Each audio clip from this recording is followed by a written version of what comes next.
ಮಾಡ್ಕೋತೀವಿ. ಸರ್ಕಾರ ಬರಲಿ ಅಂತಂದ್ರೆ ಸರ್ಕಾರ ಬೇರೆ ಬರುವಂತ ಚಾನ್ಸಸ್ ಬರ್ತದೆ, ಯಾಕೆ ಬರೋದಿಲ್ಲ? ಚೇಂಜ್ ಆಗುತ್ತಾ? ಚೇಂಜ್ ಯಾಕೆ? ಈ ದೇಶನಾಗ ಮತದಾರ ಚೇಂಜ್ ಆದರೆ ಯಾರು ಏನು ಮಾಡೋದಾಗೋದಿಲ್ಲ. ರಾಜ್ಯದಲ್ಲಿ ರಾಜ್ಯ ಸರ್ಕಾರ ಆಗಿದ್ರೆ ಬೇರೆ ಸರ್ಕಾರ, ರಾಜ್ಯ ಸರ್ಕಾರ ಚೇಂಜ್ ಆಗ್ತದೆ ಏನು ಈ ಸರ್ಕಾರ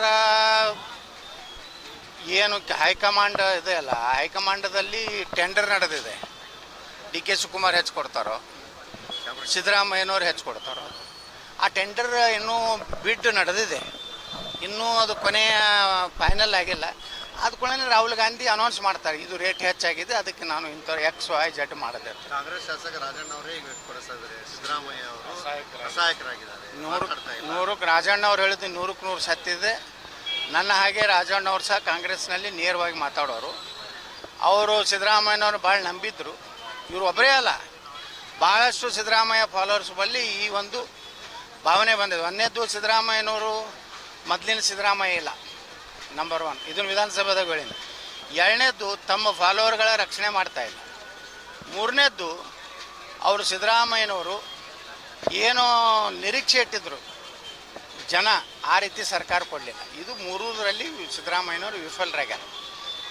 ಸರ್, ಬಾಗಲಕೋಟೆ ಆಮೇಲೆ ದಾವಣಗೆರೆದು ರಿಸಲ್ಟ್ ಬರೋಕ್ಕಿಂತ ಮುಂಚೆನೇ ಕಾಂಗ್ರೆಸ್ನಲ್ಲಿ ವಿಕೆಟ್ಗಳ ಮೇಲೆ ವಿಕೆಟ್ ಉಳಿತಾ ಇದ್ದಾರೆ. ಇದರ ಅರ್ಥ ಕಾಂಗ್ರೆಸ್ಸು ಎರಡೂ ಕಡೆ ಸೋಲ್ತಿದ್ದಾನೋ ಅಂತ ಶುಭ ಸೂಚನೆ. ಆ ಶುಭ ಸೂಚನೆ ಸಿಕ್ಕಿದ್ರಿಂದ ಇವತ್ತು ಇದೇನು ವಿಜೇಂದ್ರನ ಪವಾಡ ಏನಿಲ್ಲ. ನಾಳೆ ನೀವೆಲ್ಲ ಹೊಡಿತೀರಿ, ಕೆಲವೊಂದು ಅದಾವು. ಆ ವಿಜಯ ಕರ್ನಾಟಕದ ಪೇಪರ್ ಇದೆ, ಹೆಚ್ಚು ಕಡಿಮೆ ವಿಜೇಂದ್ರ ಕರ್ನಾಟಕ ಮಾಡಿದ್ರು ಚಲೋ ಅವರು. ನಾಳೆ ಏನತ್ತಾರೆ, ವಿಜೇಂದ್ರ ನೇತೃತ್ವದಲ್ಲಿ ಬತ್ತಾರೆ. ಅಲ್ಲಿ ಸಾಬ್ರು ಕಾಂಗ್ರೆಸ್ಸಿಗೆ ಬುದ್ಧಿ ಕಲಿಸ್ಬೇಕಾಗೈತಿ. ಸಾಬರ ಜಗಳ, ಕಾಂಗ್ರೆಸ್ ಜಗಳ, BJPಗೆ ಲಾಭ ಆಗ್ತದೆ. ಇಲ್ಲಿ ಬಾಗಲಕೋಟೆನಾಗ ಅಂದ್ರೆ ಗುರ್ತೈತಿ, ಅವ್ರು ಎಟ್ಟೆಟ್ಟು ಮಹಾನ್ ನಾಯಕರು ಬಂದ್ರೆ ಎಷ್ಟು ಜನ ಸೇರಿದ್ರು, ವಾತಾವರಣ ಹೆಂಗಿತ್ತು ಎಲ್ಲನೂ ಗೊತ್ತದ. ಅದಕ್ಕೆ ಕ್ರೆಡಿಟ್ ನೀವು ನಾಳೆ ಇವೆರಡು ಕ್ರೆಡಿಟ್ ಅವ್ರು ಕೊಡ್ಲಾಕತ್ತೇಳಿ ಸಾಯಂಕಾಲ ಎಲ್ಲ ಚಾನಲ್ದವ್ರು ಒಂದೊಂದು ತಾಸು ವಿಜೇಂದ್ರ ಇಲ್ಲದೆ BJP ನಾಶ ಆಗುತ್ತೆ ಅಂತ ಹೊಡಿಬೇಡ್ರಿ. ಈಗ ಹೇಳ್ತೀನಿ, ಅದೇನೇ ಬಂದರೂ ಹಿಂದುತ್ವ ಸೊಲಾಗಿ ಬರ್ಲಾಕತ್ತದ. BJP ನಾಯಕತ್ವದಿಂದಿಲ್ಲ.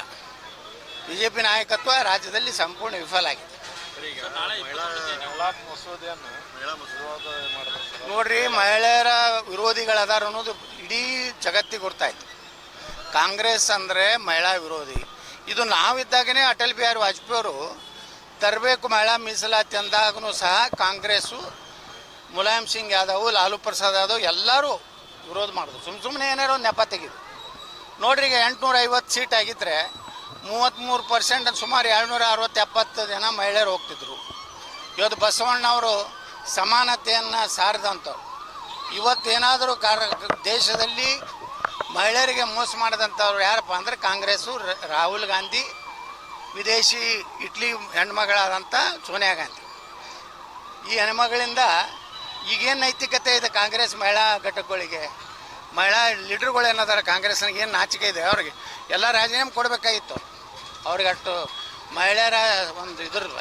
ಮಹಿಳೆಯರು ಅಂದ್ರೆ ಏನು ತಿಳ್ಕೊಂಡಾರೆ, 2,000 ರೂಪಾಯಿ ಕೊಟ್ಟರಾಯ್ತು, ಫ್ರೀ ಪಾಸ್ ಕೊಟ್ಟರಾಯ್ತು, ಅದಕ್ಕೆ ನಮ್ಗೆ ಓಟ್ ಹಾಕ್ತಾರೆ ಅನ್ನೋಂಥ ಏನು ಕಲ್ಪನೆ ಇದೆಲ್ಲ, ಮುಂದಿನ ವಿಧಾನಸಭೆ ಲೋಕಸಭೆದಾಗ ತಿಳಿಸ್ತಾರೆ. ಇದೇನು ನರೇಂದ್ರ ಮೋದಿಯವರು ಹಿನ್ನಡೆ ಅಲ್ಲ, ಇದು BJP ಹಿನ್ನಡೆ ಅಲ್ಲ, ಇದು ಹಿನ್ನಡೆ ಕಾಂಗ್ರೆಸ್ಸಿಗೆ. ನರೇಂದ್ರ ಮೋದಿಯವರು ಕಾಂಗ್ರೆಸ್ಸಿನ ಬಣ್ಣ ಇವತ್ತು ಬಯಲು ಮಾಡಿದ್ದಾರೆ. ಈ ಏನು ಮಹಿಳಾ ಮೀಸಲಾತಿಯನ್ನು ಕೊಳ್ಳಾರ್ದಕ್ಕೆ ಏನು ಮಾಡ್ಯಾರ ಅಂದ್ರೆ, ನರೇಂದ್ರ ಮೋದಿಯವರು ಇದರಲ್ಲಿ ಗೆದ್ದಿದ್ದಾರೆ, ಸೋತು ಗೆದ್ದಿದ್ದಾರೆ. ಕಾಂಗ್ರೆಸ್ ಗೆದ್ದು ಸೋತಿದೆ, ಹಿಂಗಿದೆ. ಹಾಂ, ನೋಡಿ, ಇಡೀ ರಾಜ್ಯದಲ್ಲಿ ಸುಮಾರು 2,88,000 ಹುದ್ದೆಗಳು ಖಾಲಿ ಇವೆ. ಮತ್ತು ಈ ನಿಗಮ ಮಂಡಳಿಗಳಲ್ಲಿ 1 ಲಕ್ಷಕ್ಕೆ ಸಮೀಪ ಹುದ್ದೆಗಳು ಖಾಲಿ ಅದ. ಹೆಚ್ಚು ಕಡಿಮೆ 4 ಲಕ್ಷ ಸಮೀಪ ಉದ್ಯೋಗ ಯುವಕರಿಗೆ ಕೊಡಬೇಕಾಗಿದೆ. ಆದರೆ ಈ ಸರ್ಕಾರದಲ್ಲಿ ದಿವಾಳಿ ಆಗಿದೆ, ಹಣ ಇಲ್ಲ, ಬರೀ ಗ್ಯಾರಂಟಿ. ಈ ಸಲವೂ 1,16,000 ಕೋಟಿ ರೂಪಾಯಿ ಸಾಲ ತೆಗೆದಾರೆ. ಎದ್ರ ಸಲ ತೆಗೆದಾರ? ಅಭಿವೃದ್ಧಿ ಸಲ ತೆಗೆದಾರ ಅಥವಾ ಕೃಷ್ಣಾ ನೀರಾವರಿ ಪೂರ್ತಿ ಮುಗಿಸ್ತೀನಿ ಅಂತ ತೆಗೆದಾರ? ಏನೂ ಇಲ್ಲ, ಕೇವಲ ಸರ್ಕಾರಿ ನೌಕರರು ಸಂಬಳ ಮಾಡಬೇಕಾಗಿದೆ, ಗ್ಯಾರಂಟಿ ಇದನ್ನು ಮೇಕಪ್ ಮಾಡ್ಕೋಬೇಕಾಗಿದೆ. ಇದರಿಂದ ಕರ್ನಾಟಕದ ಅಭಿವೃದ್ಧಿ ಆಗ್ತಾಯಿಲ್ಲ. ನಿರುದ್ಯೋಗ ಯುವಕರಿಗೆ ಇವತ್ತು ಏನು ಸಿಗಬೇಕಾಗಿತ್ತು ನೌಕರಿ, ಅದು ಸಿಗ್ತಾ ಇಲ್ಲ. ಅದಕ್ಕೇ ನಾವು ನಾಳೆ ಬಿಜಾಪುರನ ಕರೆ ಕೊಟ್ಟಿದ್ವಿ. ಆದರೆ ಪೊಲೀಸರು ರಾಜ್ಯ ಸರ್ಕಾರದ ಒಂದು ಒತ್ತಡದಿಂದ ಈ ಒಂದು ಏನು ಅನುಮತಿಯನ್ನು ನಿರಾಕರಿಸ್ಯಾರ. ನಾವು ಇದನ್ನು ಕಲಬುರಗಿ ಪೀಠದಲ್ಲಿ ಚಾಲೆಂಜ್ ಮಾಡ್ತೀವಿ. ನಾವು ಹೋರಾಟ ಬಿಡುವುದಿಲ್ಲ. ನಾನು ಯುವಕರ ಜೊತೆ ಇರ್ತೀನಿ, ಕರ್ನಾಟಕದ ನಿರುದ್ಯೋಗ ಯುವಕರ ಜೊತೆಗೆ. ನಾಳೆ ಇನ್ನೊಂದು 15 ದಿವಸದಲ್ಲಿ ನಾವೆಲ್ಲ ಯುವಕರ ಜೊತೆ ಚರ್ಚೆ ಮಾಡಿ ಬಿಜಾಪುರದಿಂದ ಬೆಂಗಳೂರು ಚಲೋ ಕಾರ್ಯಕ್ರಮ ಕೊಡ್ತೀವಿ. ಅಲ್ಲಿ ಸುಮಾರು 1 ಲಕ್ಷ ಯುವಕರು ಸೇರಿಸಿ ಏನು ನಾವು ಹೋರಾಟ ಮಾಡ್ತೀವಿ. ಸರ್ಕಾರದ ಪತನದ ಮೊದಲನೇ ಹೆಜ್ಜೆ ಆಗ್ತದೆ. ನಾ ಸಿದ್ದರಾಮಯ್ಯ ಸರ್ಕಾರಕ್ಕೆ ಎಚ್ಚರಿಕೆ ಕೊಡ್ತೀನಿ, ತಕ್ಷಣ ನೇಮಕಾತಿ ಪ್ರಾರಂಭ ಮಾಡಬೇಕು. ನಮ್ಮ ನಿರುದ್ಯೋಗ ಯುವಕರಿಗೆ ಉದ್ಯೋಗ ಕೊಡಬೇಕು. ಯಾರಿಗೆ ನಿರುದ್ಯೋಗ ಯುವಕರು ಉದ್ಯೋಗ ತಗೋತಾರಲ್ಲ ಅವ್ರಿಗೆ ಯಾವ ಫ್ರೀಗಳನ್ನು ಕೊಡುವ ಅವಶ್ಯಕತೆ ಇಲ್ಲ. 2,88,000 ಉದ್ಯೋಗಗಳನ್ನು ತುಂಬಿಟ್ರೆ 2,88,000 ಕುಟುಂಬಗಳು ಏನೋ ಅವ್ರ ಅನುಕೂಲ ಆಗ್ತದೆ. ಅಂಥವ್ರಿಗೆ ಏನು ಗ್ಯಾರಂಟಿ ಬೇಕಾಗಿಲ್ಲ. ಕಾಂಗ್ರೆಸ್ ಸರ್ಕಾರದಲ್ಲಿ ಪ್ರತಿಭಟನೆ ಮಾಡಲಿಕ್ಕೂ ಅನುಮತಿ ಕೊಡೋದು. ಹೌದು, ಅದು ಇವತ್ತು ಏನು ಹಿಂದೆ ಇಂದಿರಾ ಗಾಂಧಿ ಎಮರ್ಜೆನ್ಸಿ ತಂದಿದ್ರಲ್ಲ, ಇವತ್ತು ಸಿದ್ದರಾಮಯ್ಯನ ಎಮರ್ಜೆನ್ಸಿ ಕರ್ನಾಟಕದ ನಡೆದಿದೆ. ಸಿದ್ದರಾಮಯ್ಯನವರು ಈ ರೀತಿ ಯುವಕರು ತಮ್ಮ ಬೇಡಿಕೆ ಬೇಡಬೇಕಲ್ರಿ, ಯಾರ್ಯಾರಿಗೂ ಪರ್ಮಿಷನ್ ಕೊಡ್ತಾರೆ. ಆದರೆ ಹುಡುಗರು ತಮ್ಮ ಈಗ ನೋಡ್ರಿ, ಅವರು ನಾವೇ ಆತ್ಮಹತ್ಯೆ ಮಾಡ್ಕೋತೀವಿ ಅನ್ನೋದು ಸ್ವಚ್ಛ ಮರಣ ಅದನ್ನು ಮಾಡ್ತೀವಿ ಅನ್ನೋಂಥ ಪರಿಸ್ಥಿತಿಗೆ ಯುವಕರು ಬಂದಾರ. ಮತ್ತು ನೀವು ಯುವಕರದ ಹೋರಾಟದ ಒಂದು ಹಕ್ಕೇನಿದೆ ಪ್ರಜಾತಂತ್ರದಾಗ. ಎಂತಿಂಥ ದೇಶದ್ರೋಹಿಗಳ ಹೋರಾಟಕ್ಕೆ ಸಪೋರ್ಟ್ ಮಾಡ್ತಾರೆ ಇವರು. ಪಾಕಿಸ್ತಾನ ಜಿಂದಾಬಾದ್ ಅನ್ನೋಂಥ ಹೋರಾಟಗಳಿಗೆ ನಮ್ಮ ಪೊಲೀಸ್ ಇಲಾಖೆ ಅನುಮತಿ ಕೊಡ್ತದೆ. ನಿರುದ್ಯೋಗ ಯುವಕರು ತಮ್ಮ ಭವಿಷ್ಯದ ಬಗ್ಗೆ ನೋಡ್ರಿ ಸರ್, ಲಕ್ಷಾಂತರ ರೂಪಾಯಿ ಕೊಟ್ಟು ಶಿಕ್ಷಣ ಕಲ್ತಿರ್ತಾರೆ. ಅವರಿಗೆ ಇವತ್ತು ನೌಕರಿ ಇಲ್ಲ ಅಂದರೆ ಅವ್ರು ಏನು ಮಾಡಬೇಕು? ಏನು ಅವ್ರೇನು ದಯಾಮರಣ ಏನು ಇದನ್ನು ಬೇಡ್ತಾ ಇದ್ದಾರೆ, ಅದನ್ನಾದರೂ ಕೊಡಲೇದು, ಅದರೇ ಅನುಮತಿ ಕೊಡಲಿ. ಅಂದರೆ ಸಿದ್ದರಾಮಯ್ಯ ಸರ್ಕಾರ ದಿವಾಳಿ ಆಗಿಬಿಟ್ಟಿದೆ.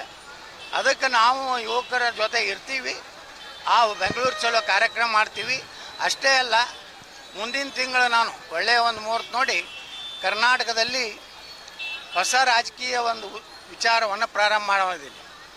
ಹಿಂದುತ್ವದ ಎಲ್ಲ ಹಿಂದೂಗಳ ಒಂದು ಸಭೆ ಅಲ್ಲಲ್ಲಿ ಜಿಲ್ಲಾವಾರು ಮಾಡ್ತಾಯಿದ್ದೀನಿ. ಮೊದಲು ಕೋಲಾರ ಜಿಲ್ಲೆಯಿಂದ ನಮ್ಮ ಏನಲ್ಲಿ ಒಂದು ದೊಡ್ಡ ದೇವಸ್ಥಾನ ಇದೆ, ವಿಘ್ನೇಶ್ವರ ದೇವಸ್ಥಾನ, ಅಲ್ಲಿ ಪೂಜೆ ಮಾಡಿ ಇಡೀ ಕರ್ನಾಟಕ ಪ್ರವಾಸ ಮಾಡ್ತೀನಿ. ನನ್ನ 3 ಉದ್ದೇಶ: ಒಂದು ಹಿಂದುತ್ವ, ಒಂದು ನಿರುದ್ಯೋಗ, 3ನೇದು ಅಭಿವೃದ್ಧಿ.